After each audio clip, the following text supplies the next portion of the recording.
This is like an Italian five-star hotel with cars in it. And the most exquisite cars I've ever seen in my life. One of the most famous cars in the entire world. Oh, wow, wow, wow, wow, wow. Picture Dr. Frankenstein pulling a switch and saying, I've created life! We try and preserve them because if we didn't, they wouldn't exist. They wouldn't be here. Yeah, there's a museum. Stop the car! I'm Doug Jones, and for almost 40 years, I've acted as creatures and characters in blockbuster TV shows and movies, including a couple of Oscar winners. But most people wouldn't even recognize me. I've been called the world's most famous actor whose face you've probably never seen. And like myself, I've noticed that some of the best museums are also hidden in plain sight. You just have to stop the car! Once in a while. Stop the car! Stop the car! Stop the car! Stop the car! Stop the car! Stop the car! Stop the car! Yeah, you can't park there. Today, I'm on the road in the Southern California region of Los Angeles, called the San Fernando Valley. Our destination is the remarkable Nethercutt Museum, founded by the late J.B. Nethercutt, a successful entrepreneur and co-founder of Merle Norman Cosmetics. The museum was opened to the public in 1971 and proudly displays one of the most impressive collections of vintage restored cars, music machines, and even a train. Did you look at this place? Oh my goodness. Welcome in, Cameron. Hi, Cameron, I'm Doug. Hi, Jones. Doug, nice to meet you. Really I'm good Cameron. to meet you. Cameron, okay. I was expecting a warehouse full of cars. This is like an Italian five-star hotel with cars in it. And the most exquisite cars I've ever seen in my life. So it's a very fitting atmosphere. That was on purpose, right? Oh, it was on purpose. We call this room the Grand Salon. Aptly named. In the early days of the automobile, cars were introduced to the public for the first time. Black tie event, invite only, hors d'oeuvres, champagne, all that. And these high-end vehicles were introduced in these extravagant showrooms. Unveiled with applause and everything. Exactly. I love it. Now, unfortunately, none of the real showrooms exist, but we built this back in the day to emulate what those grand showrooms used to look like, so. And the building from the outside is unassuming looking, you wouldn't guess. And then you get in here, it's like, what? Yeah, we don't have any windows, but we kind of want it to be, you know, nobody knows what's in here. A little surprising. A little surprising, yes. Yeah. I want to see it. All right, well, I'll show you around. This car right here, this is a 1936 Duesenberg SJN, and it was in the original Great Gatsby movie. It was, really? With Robert Redford? 49 version. So the original, because there's been 3 now, I guess, right? Yeah. Have you ever heard the term, it's a doozy? Watch out for that first step, it's a doozy. Yes. Comes from Duesenberg. Duesenberg. That's the origin. Great-grandfather J.B. and Dorothy, their first car they had was a Duesenberg, right? This was the first collector car. Is this the one? Yes, so he purchased this car in 1956. Right, and for what I said, for like $5,000. $5,000. A lot more went into restoring it, am I right about that? Over time, yes. This car's actually been restored twice, and we've also sold it and bought it twice. Okay. Well, it's back where it belongs. It's back where it belongs. What a beautiful piece of work this is. The Duesenberg right there. So we call her the 20 grand. It's one of the most famous cars in the entire world. Oh. This car was commissioned to be built as a one-off for the 1933 Chicago World's Fair. Oh. For what purpose at the fair, though? Just to show? It was supposed to be the car of the future. And this is also a Pebble Beach winner, right? Yes, this won Best of Show 1980. Yeah. And it has a pretty fascinating story. So the Chicago World's Fair, back in the day, was a huge thing. It was supposed to be everything about the future. And this was supposed to be the car of the future. It was originally priced at $20,000. Which back in that day was magnanimous amount of money. Insanely, especially for a car during the Great Depression. It was crazy. So it actually never sold. They painted it black and sold it the next year. And throughout the years, it went into disrepair. My great-grandfather bought it in the 70s, and it needed a full restoration, which is what we really do here, is restore things back to how they were when they were new. Oh, Hello. Hey, baby. Hi. Yes, I know. Yeah, good girl. She's a car enthusiast, is she? Oh, yes. What's her name? Zeta. Hello, Zeta. She's executive security. There you go.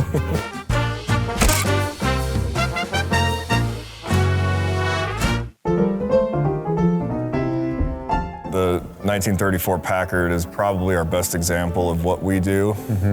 We will take something that everyone else will consider is long gone, and we'll make it pretty again. Like, that looks pretty long gone to me.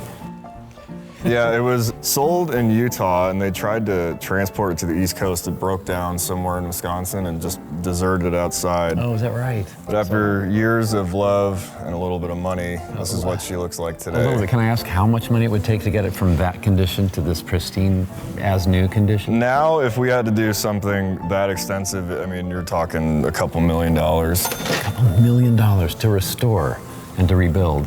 And it's also drivable, workable. Oh yeah, this car is this is the nicest car I've ever driven. With a restoration like this, where does that happen? Do you do that on premises here? Yeah, right on site, down below our feet. Oh, we're gonna look at that too. We'll show you that too. Oh, wow. I think I know what I'm looking at here. This 1930 DuPont was one of the two cars that started your great-grandfather's passion for collecting, yes? Yes, so there was the Duesenberg and then the DuPont. He found it behind a gas station here in Southern California. He paid $500 for it and thought he could fix it up in a few months for $5,000. Ended up costing a lot more money and a lot more time than that. But after fully restoring the car all by himself, him and Dorothy drove it up to Monterey in 1958 and won Best of Show at Pebble Beach with it. Was that their first win? It was their first win. Many wins? From then on, it just became an addiction. He bought cars, restored cars, took them to Pebble Beach every year until his death in 2004. Right. And it turned into his passion, and it's more of just a hobby. It's a lifestyle. Can I read a quote to you? Yeah, I would love to. Of your great-grandfather's, and I saw it on his biography, and I thought, gosh, this is the most beautiful reason why we're here. He said, the recognition and preservation of beauty has been a major focus of my life. It would suit me well if what people remembered about me was, where he went, he left beauty behind. I think that just sums up where we're at here. And those are even beautiful words. Aren't those beautiful words? Well, he did a great job. Yeah. He truly built a legacy. You know, the name Nethercutt is tied to excellence with restoration and showing cars, and it's, like you said, a labor of love that was required to build the name up to what it is today. Right. Not just collect beauty, but to share it.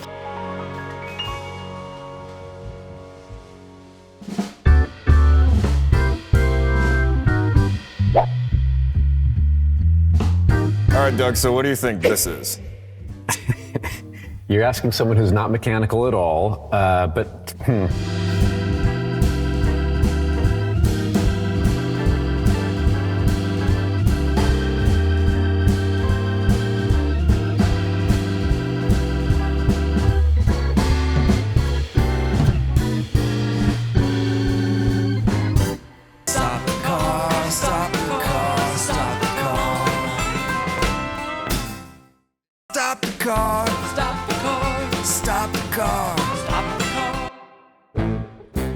All right, Doug, so what do you think this is?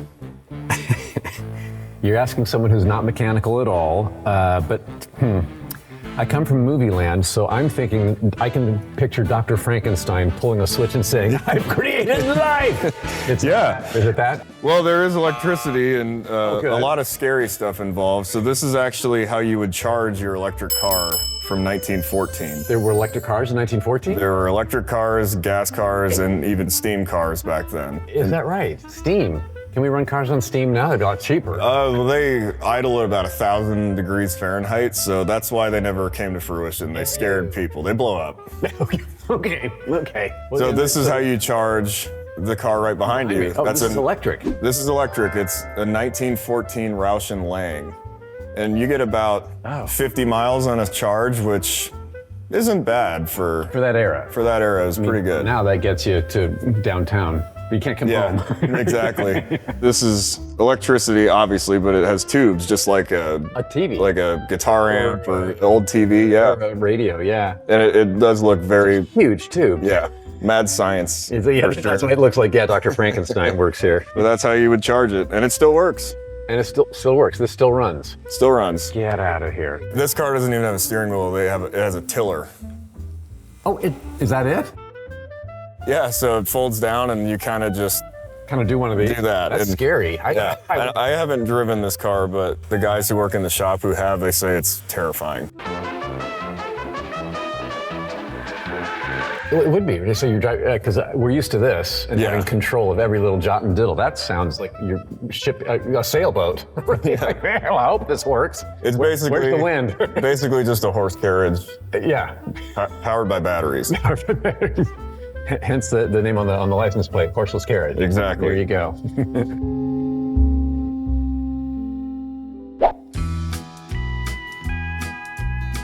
So back in the day, this is how you and your family would travel. Yes, we would. It's kind of like an Airstream of its day. Yeah. It's called a Pierce Arrow Travel Lodge. Pierce Arrow was a car company based out of Buffalo, New York. And if you bought one of their cars for an additional $1,200, you could get a paint match trailer for you and your family. Hence we have here, yeah? Yeah. And it's really big. Come on in and I'll show you. Okay. Okay. Oh my gosh. There's only a few of these left. Wow, and this is all wood interior, Yes. so that makes it, you said heavy. It's very heavy. So the car that pulls it has to be Struggling. an engine. You could sleep comfortably, probably 5 people in here. Yeah. So this was a family, let's go on vacation, hitch it up and we'll go. Right. And this was actually used as a chicken coop when we found it. It was? So you did some restoration, I'm taking. This was restored, but it's all back to how traveling was with the family back in the 30s. So your bathroom's right in here. Bathroom? Aw, that's cute. It works. Then here's your fridge. Oh, look at this old fridge. Can I open it? Yeah. Oh, wow, wow, wow, wow, wow. Here we can sit and have, oh, there's a sink there. There's a sink. We can have our tea here. Yeah. Right? And this turns into a bed. So Mr. and Mrs. can have a little vacation here. Works great. It does work great, yes. Be a good Airbnb. Let's hit the road. I love it. I love it. Hang on, Cameron. We'll get to the fire if I'm driving. Having fun? Yeah, yes. Now, what's missing is a windshield, so I think I'm getting bugs in my teeth. That'll probably happen. So this thing did not look this pretty when it first entered our doors. In fact, it took a lot of time and care and a lot of red paint to make her look this pretty now. But this is our 1913 Christie, and these were built in New Jersey, and the steam mechanism was actually built in Cincinnati, Ohio. This one put out fires for over 40 years in Massachusetts. You drive this up to a fire hydrant, hook it up with this hose, and this is all steam powered. Right, so that big kettle propels this? Propels this front drive, but you would usually use horses like big Clydesdales to help with this thing. But then they'd also use the steam engine and horses? Yes. It's that heavy? Really heavy. Yeah, okay. Oh, wow. But here's the steering wheel is odd because I'm used to something going this way, and this is like... Yeah, the word ergonomics does not exist. Ergonomics does not exist, right. This is bad for your back, I think, in the long run. Big question for my big boy job. I also want to ring the bell, but the handle's all the way back there. Who would have rung the bell? One of your fireman buddies or the Dalmatian, maybe. So. Or a Dalmatian. I'm living every little boy's dream right now, so thank you for this. Anytime. I'm a fireman. Yeah. Yes! Yes. Woohoo! We're on our way! Fear not! Okay, so after seeing these humongous cars that were this tall and this long out there, this is what you call the tiny room. Yeah, right? This is the tiny room mainly because the smaller cars are in here. Some of them are really tiny. Really small, yeah. But they also fit through that wall. That doorway. So okay. That's why they're in here. Oh, this T-Bird is gorgeous. The T-Bird's really pretty. I can see Suzanne Summers in a white one of these in American Graffiti. Yeah. And speaking of movies, where there you go with the DeLorean. Oh. Yep, everybody loves the DeLorean. Right to the Back to the Future, don't they? Now they're honestly, it's a relic. but they're junk. They run. Oh, they really? They run horribly. They actually changed the speedometer for the movie Back to the Future because it only goes to 85. Oh, okay. That was just common for cars back in the oil crisis days. All the speedometers went to 85, but it looks cool. It does look cool. They just don't run great, but very futuristic. Being a car museum, you have to have a DeLorean. Yeah. And moving on. What are we looking at down here? Yeah, so this is called a Kissel. This a Kissel color scheme. I love it. The cream and the green is great. Very, very golf-esque, as you can see. I was gonna say, it looks like a sportsman's car. This car actually came from a factory with the optional golf bags.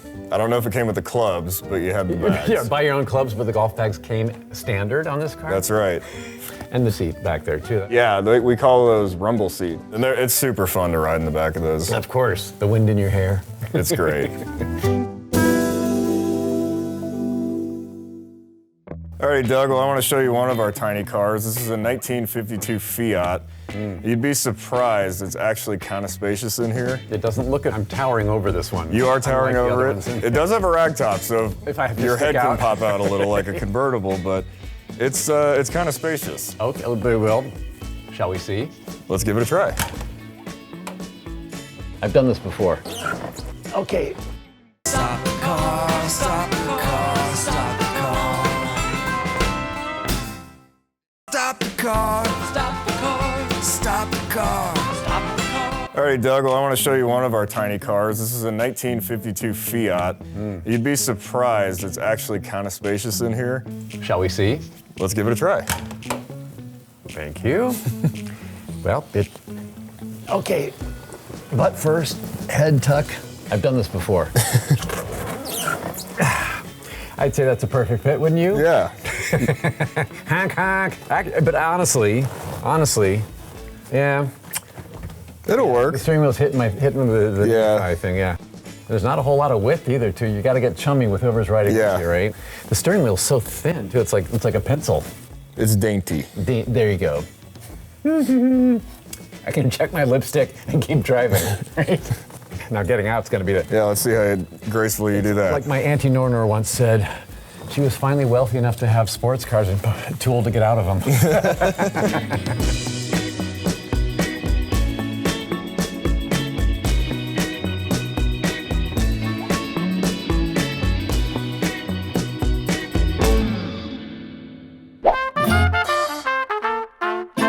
Cameron, everything in this museum is pristine and mint condition. Not this one. Right. What's the story with that? Well, this car is all original, and we kind of kept it. We put it on display to show the public that this is what happens to cars if they go into disrepair. And also, it's from 1907. I mean, it's really old. So It's never been restored since 1907. This car's had a lot of time to decay. It's very authentic. That way, I guess. And the family that built the Brooklyn Bridge actually bought this new. So this is their family wagon. This is what they would use to travel around on the East Coast. Talk about history, really. That's like, the Brooklyn Bridge family. I just touched their car. Yeah, it's all untouched. Yeah. So this is leather, I take it. Leather interior that's been kind of come undone, like my car looks like now. Yeah. Sun damage. Yeah.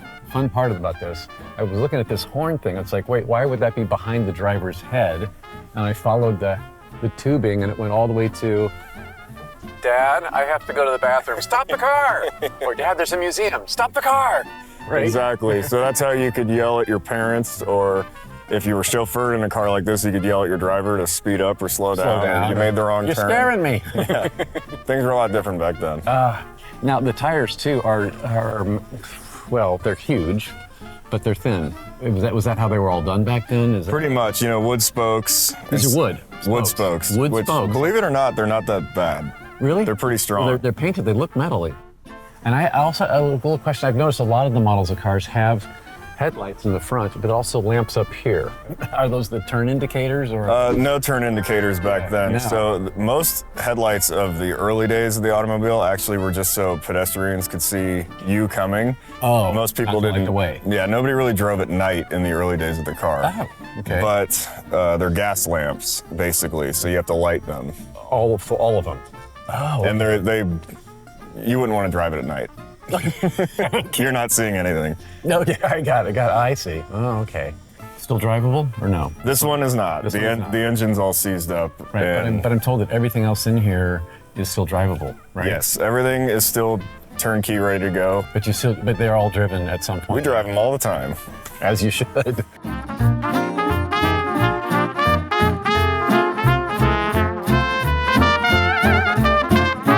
The cars in here date from when to when? 1886 to 1997. 1886, there were cars there? The original Benz, yeah, the very first automobile. Until about 19 when?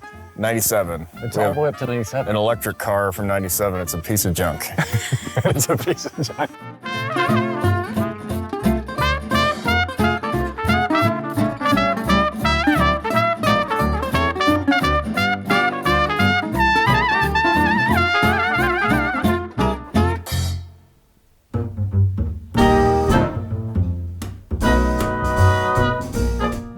All these hood ornaments, different types, different styles, different characters. I noticed that like even the same model make of car would have different hood ornaments on it, and that's because it was all personalized to whoever bought the car. They had thousands of different designs, and it all depended. If you were buying the car, you might not want the dancing lady, you might want the weightlifter guy. The weightlifter Mercury guy. Or yeah. The Viking here, or the... just random things. Or the running fellow. My favorites are all the human-looking characters that are leaning forward. It gives forward motion to the car. We've got a lot of them. Now, you said there was something special down here. Yes, so right here, we have our radio aerial hood ornament. They put these on Packards for about 2 years, 38, 39. And the feathers of the... All those spikes? Yeah, those are actually antennas for your radio. We got good reception on that one. This is a special order, but these are really, really rare, and I just think they're beautiful because they're so big. It's beautiful, long, yeah. But those hoods were long enough to accommodate. Yeah, everything was just bigger back then. Everything was bigger.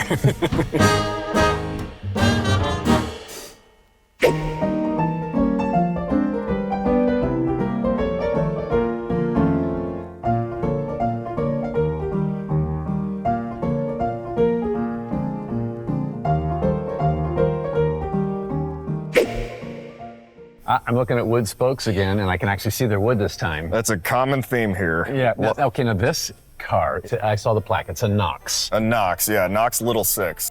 This car came from Springfield, Massachusetts, and they called it the Little Six. I don't know why, because there's nothing little about it. No, I was gonna say it's huge. Yeah, you'd be nice and comfy in the back seat of this. I can do this with my legs. Yeah, you couldn't even probably kick the seat in front of you. They were very, very large back then. Right, is that just for luxury's sake, right? Luxury's sake. They made it with room. Exactly. I would not want to try to parallel park this downtown LA. I don't think it's possible. This won't fit in a single spot in Los Angeles. There is a bar on the floor, though. Is that what you put your... It's like a footrest. So you can like nice and comfortable. Your feet on something if you don't want to dangle them out there. I've been in the back seat of this car as a kid. We were doing 70 miles an hour on the 405. Of course you were. And everybody going... Yeah, exactly. It's a showstopper. Of course it is. Wow, beautiful, beautiful.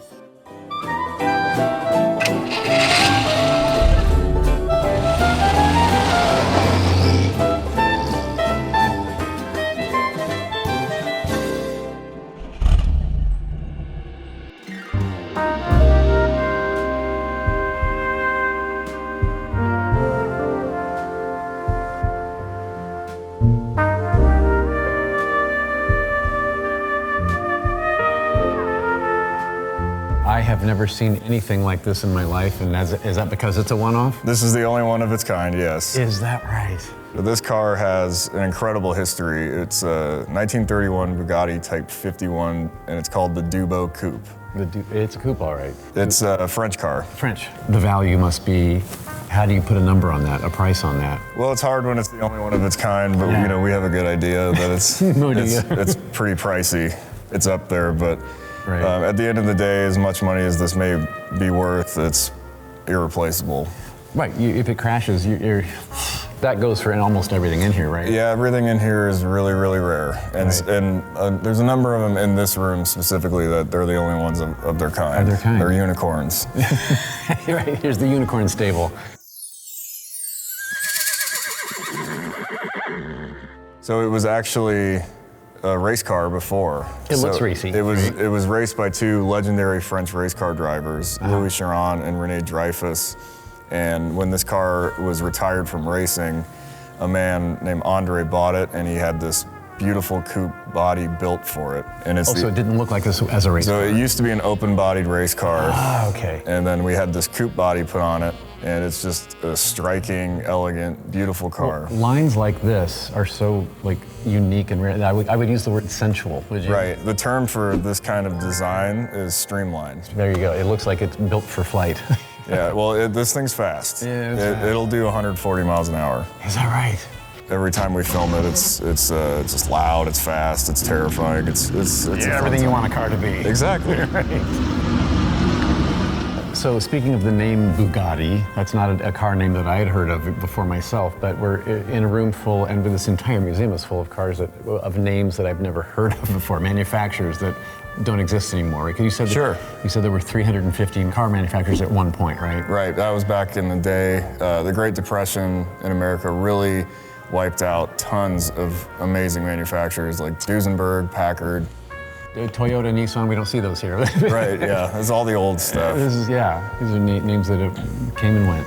We try and preserve them because if we didn't, they wouldn't exist. They wouldn't be here. Oh yeah, well, so your great-grandfather had a vision for preserving and loving on this history. Next time on Stop the Car, we continue with the rest of the Nethercutt Museum.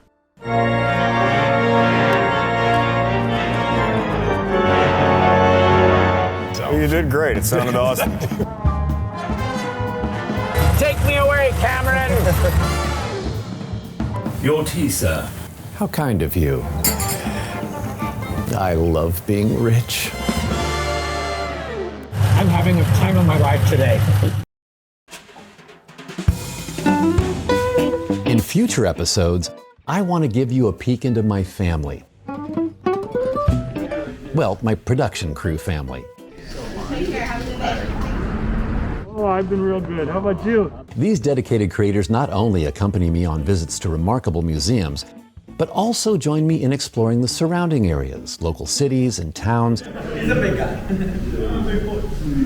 During what I like to call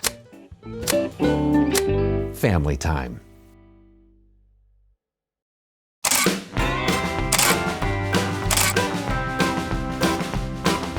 Taking the road less traveled, working our way back home, trying to find some things that were never really lost. Just off the freeway where the world don't spin so fast, found a lonesome highway ghost town from a not so distant past. Stop the car, stop the car, the world's biggest ball of twine, and I gotta see. Stop the car, stop the car, stop the car, stop the car. That mystery spot was custom made for folks like you and me. Taking the offbeat byway on the way to Granny's place. There's more to life than fast food and roadsides in the face. Just off the freeway where the world makes a bit more sense. Found the undisputed center of the world. Stop the car.